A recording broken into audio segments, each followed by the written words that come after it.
Percy Walker's been cutting hair in Milwaukee for 25 years, and he says neighborhood violence has always been part of the equation. And where we was at, the crime was high, parking was terrible, the business sanitation was bad. We had a slum lord. Since opening his own shop a decade ago, he says things had been getting better, but that shifted in the pandemic. It's a lot of people in this city, man, that's angry. About what? I don't know. But I mean, angry to where they killing kids. Women getting killed like a high rate. More people are dying in Milwaukee. The city's homicide rate increased at a record pace for the past 2 years. A 96% jump in 2020 and a 2% jump in 2021. And with 3 months still to go this year, more than 170 people have been killed, matching last year's pace.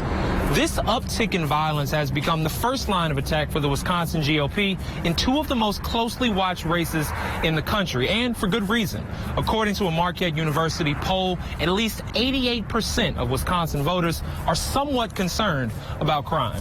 Wisconsin Senate incumbent Ron Johnson is attacking his Democratic opponent Mandela Barnes, calling him soft on crime and anti-police. Barnes calls that a lie, pledging to fully fund police departments. And Democratic Governor Tony Evers has taken flack from Republican opponent Tim Michels for his response to the social unrest in Kenosha. We see with independents, concern about crime has moved up in their list of priorities. Charles Franklin is a pollster and professor at Marquette Law School. He says the focus on crime is an attempt to specifically appeal to suburban voters in the state. An issue that might galvanize those suburban former Republican voters and bring them back in the fold, I think, is a high priority. And fear of crime and the things that advertising can do to raise that fear or concern about it, I think is a fairly obvious thing to try to appeal to. But for many of the voters who are most susceptible to crime and see it often in their daily lives, the advertising has a different problem. The ads are just very blatantly racist. We're not even talking about dog whistles anymore. Angela Lang is the executive director of BLOC, Black Leaders Organizing Communities. Lang says the imagery in some campaign advertising is meant to send a clear signal about race, like a state GOP mailer that appears to show Barnes' skin darkened. Republicans say that's not their intent. Still, Lang recognizes the rise in homicides in her community and the concern it's created. She says community members in the area do want something done.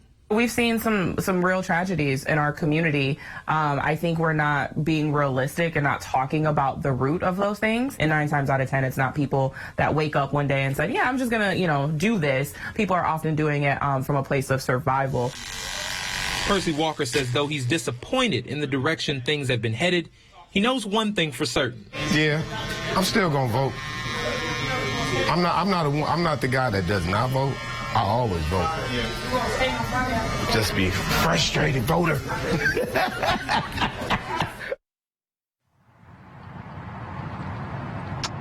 Politics aside, guys, something is clearly happening in cities like Milwaukee, especially since the pandemic. I want to underscore those numbers you heard again. 97 homicides in 2019 and 190 in 2020. And that's the pace that we're still on in 2022. So from walking around this community, you can tell this is something that everyone is feeling and wants to see changed.